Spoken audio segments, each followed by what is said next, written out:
Roxana, the Fortunate Mistress by Daniel Defoe. Characters, Summary, Analysis. Hello and welcome to the discourse. Roxana, the Fortunate Mistress is a novel by Daniel Defoe that was first published in the year 1724. After Moll Flanders, it was the second novel by Defoe in which he raised the issue of a woman's rights as an individual and criticized the British society of the 18th century. The individual liberty of a woman is a major theme of the novel that also deals with the obligations of motherhood. Earlier, playwright George Farquhar raised the issue of the possibility of the 18th century women owning their own estate despite living in a patriarchal society in his restoration comedy The Beaux Stratagem in 1707. John Vanbrugh too raised issues of women's rights in his plays. Defoe's novel can be considered a proto-feminist novel because it was written much before a feminist ideology was fully formed. Characters of Roxana. Roxana is the titular character and the narrator of the novel. Roxana isn't her real name but an alias that she acquired when she became a wealthy courtesan of London. It is implied that her birth name is Susan. She is a beautiful woman belonging to a well-to-do family. She gets married to a rich man who loses all his money and leaves Roxana penniless. She legally marries twice and gives birth to 11 children. The brewer is Roxana's first husband, who is a handsome and charming man, but he is also spoiled, selfish and foolish. He recklessly spends the family's money, leaving them destitute, and then disappears. The landlord is a merchant and jeweler who owns the house where Roxana used to live with her husband. After her husband runs away, she fails to pay the rent. The landlord tries to help Roxana but also shows his sexual interest in her. Amy is a trusted maidservant of Roxana who is very loyal to her. Amy is clever and cunning young woman with a deceptive and cruel mind, but she maintains her loyalty towards Roxana. The prince is a German married aristocrat who develops an affair with Roxana. He lavishly spends money on Roxana and continues his relationship with her for 8 years. After his wife's untimely death, he starts feeling guilty and decides to end his relationship with Roxana. The Dutch merchant is a Dutch native working in Paris, France as a merchant. After the prince leaves Roxana, the Dutch merchant helps her in transferring her assets from France to England. They develop a steamy relationship and ultimately he becomes the second legal husband of Roxana. The Quakeress is a resident of London belonging to a religious minority. She owns a house and rents parts of the house to the needy. Roxana decides to lead a modest life and settles in the house of the Quakeress at rent. The Quakeress becomes her friend, and though she never asks about Roxana's past, she does help her in avoiding her secret identity to be discovered by Susan. Susan is Roxana's daughter from her first marriage. She is either the youngest daughter of Roxana or the eldest. After her father ran away, Roxana managed to send her to her uncle and aunt's house for safekeeping. Eventually, she became a maidservant while Roxana left her children to make her own independent life. Later on, when Roxana tried to look for her children, whom she had left at different times with the help of her Amy came to know that Susan, the daughter of Roxana, is working as a servant in Roxana's house. Summary of Roxana. The novel begins as the narrator introduces herself. Her parents were British Catholics who ran away to France due to religious persecution, where her mother gave birth to Roxana. Her birth name was Susan and her parents were rich enough to raise their kids in affluence. She also had a younger brother. The family returned to England and at the age of 15, Roxana was married to the son of a wealthy brewer. Roxana and her husband had 5 children, 2 sons and 3 daughters. While her husband was a handsome and charming man, he had some bad habits and lacked financial acumen. As a result, he continued to make big losses at his business. Considering Roxana's relationship with her husband, her father trusted some money for her with her younger brother. However, just like her husband, her brother too was a financially careless man who eventually loses all his money, goes bankrupt and goes to prison. Meanwhile, her husband too continues to make big losses and one day, about 7 years after their marriage, he vanishes and leaves Roxana and their kids destitute with no way to provide for herself or her children. Her brother already had wasted all the money her father had saved for her bad times. At such a difficult time, Amy, Roxana's maidservant, stands by her as a loyal pillar and suggests she gives up her children with her husband's relatives. Roxana agrees but realizes that none of the relatives of her husband is willing to take responsibility for the 5 kids. Amy forces the children's paternal aunt and uncle to reluctantly assume responsibility for the children. The landlord of the house where Roxana used to live with her family asks for the rent, but she had no money to pay the rent. Amy notices that the landlord is interested in Roxana. Amy suggests that Roxana may remarry the landlord. However, after her bitter experiences with the first marriage, Roxana is not willing to marry again. Amy persuades Roxana to become the landlord's mistress while he will take care of her financial needs. Roxana is unwilling to indulge in such a relationship, but the landlord promises her to treat well and respect her as his wife. He also signs a contract providing her with money upon his death. Roxana then agrees and becomes his mistress. The landlord asks her why she denied marrying him, to which she says, "I thought a woman was a free agent as well as a man, and was born free, and could she manage herself suitably, might enjoy that liberty to as much purpose as the men do.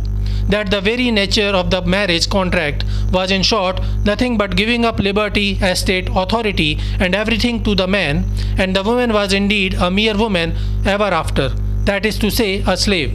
The comparison of a wife to a slave is a simile that creates a driving connotation to reveal the severity of Roxana's belief on marriage. As a slave is subjected to every command of his or her master, a wife in the 18th century is a marionette to the husband. Her actions and beliefs must be in line with his desire. The landlord then counter-argues and says that he will grant her complete control over her property. Roxana then says that after marriage, the property will no longer legally be her own. Though the husband may allow the wife to act as the manager of the property, she will be forced to administer according to the husband's instructions. The landlord then accepts her argument. They continue to enjoy their time together, but one day, Amy teases her of sleeping with a man she is not married to and compares her with a courtesan or a whore. Roxana gets irritated and forces Amy to sleep with the landlord. As a result, Amy becomes pregnant and gives birth to a girl child. Roxana takes financial responsibility for her child. Meanwhile, Roxana too gives birth to a daughter who dies shortly after her birth. Roxana again becomes pregnant and gives birth to a son. To manage his jewel business, the landlord plans to visit France, and Roxana suggests he take her with him, as France was her birthplace, to which the landlord agrees. They leave their son and the house under the care of Amy. While spending their time in France, Roxana feels that something bad is about to happen and insists that the landlord must leave all of his valuables, including some jewels, with her. The landlord agrees, and when he goes out for some business, he is attacked by some robbers who kill him.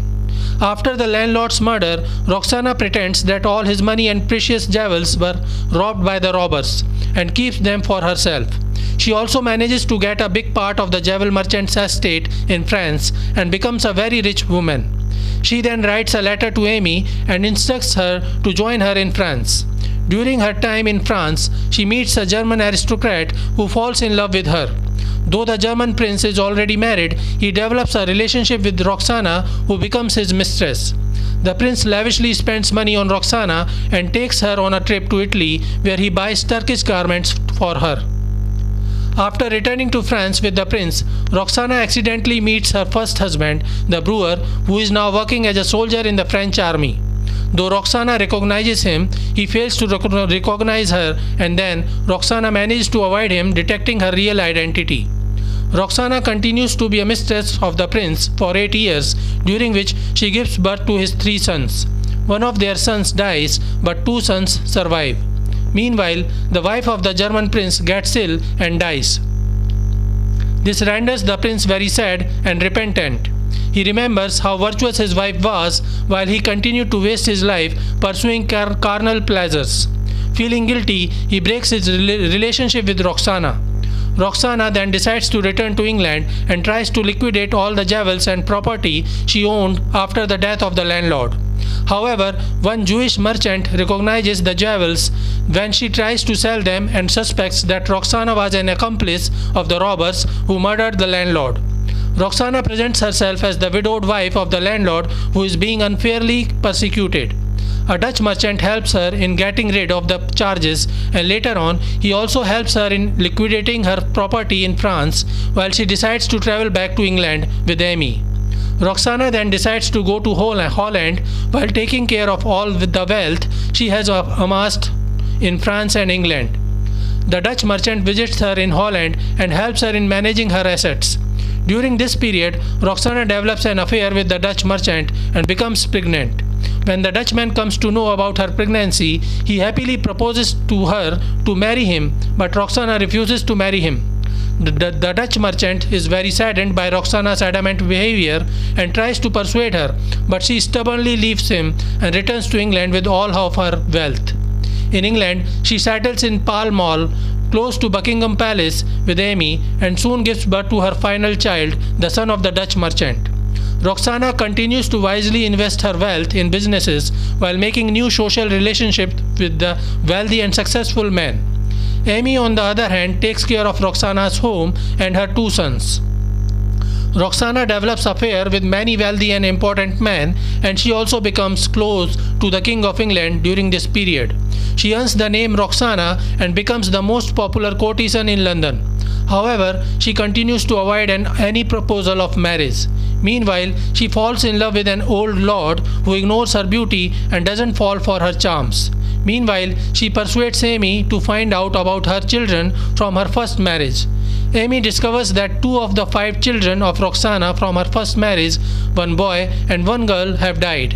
The other boy is working as an apprentice and the 2 girls are working as servants somewhere. Amy succeeds in finding out the whereabouts of Roxana's son, and then Roxana manages to anonymously ensure a huge fund for his further education so that he can eventually be a merchant. Amy continues to try locate the 2 daughters of Roxana. One day, she realizes that one of the Roxana's daughters is named Susan and she is working as a servant in Roxana's own house. When she informs Roxana about it, Roxana gets frightened and asks Amy to do anything to avoid being detected by her daughter.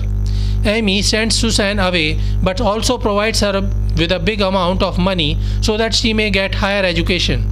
When Susan comes to know about just like her brother too has got a big amount of money, she becomes suspicious and doubts that Amy is her long-lost mother who left her children.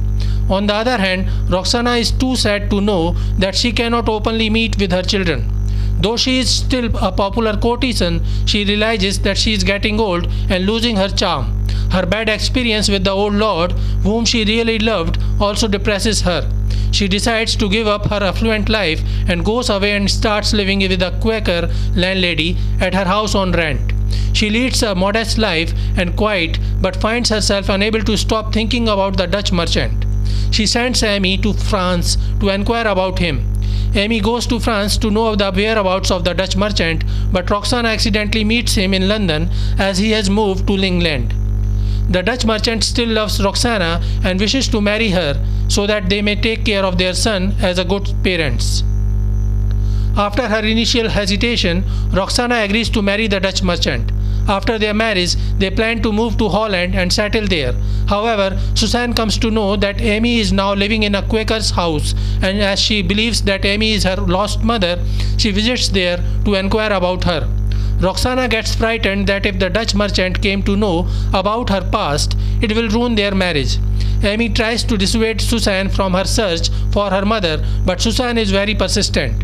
Amy then suggests that Roxana should hire some murderer to kill Susan, to which Roxana gets shocked and refuses to do any such thing. However, after some days, Susan mysteriously vanishes and Roxana becomes convinced that Amy did in fact murder her. Roxana and the Dutch merchant settle in Holland and they expect to lead a successful married life, but the novel ends with a hint that Roxana's past continued to haunt her and she lost all of the wealth and happiness she has found for herself. So this is it for today. We will continue to discuss the history of English literature. Please stay connected with the discourse. Thanks and regards.